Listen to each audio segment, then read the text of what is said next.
আজকে কিশমিশের জন্মদিন। এখন বাজে 1:10। ঘুমাচ্ছিল, খাবারের গন্ধ পেয়ে উঠে এসছে। আজকে ওর জন্মদিন বলে একটুখানি রুটি দেবো ওকে, একটু ভালো দেখে নরম দেখে একটা রুটি ওকে দেবো। কিশমিশ,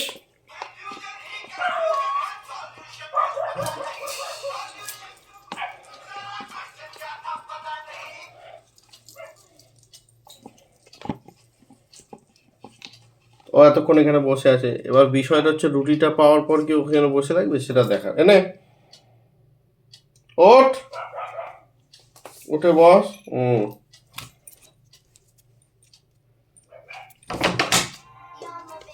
দেখুন বন্ধুরা, এইটাই হচ্ছে আসল। খাওয়ার ছাড়া কাউকে চিনি না ভাই। খাওয়ার পেলো, উঠলো, চলে গেল। ওর আজকে জন্মদিন, তাই জন্য আজকে রুটিটা দিলাম। কিরে তুই এতটা স্বার্থপর?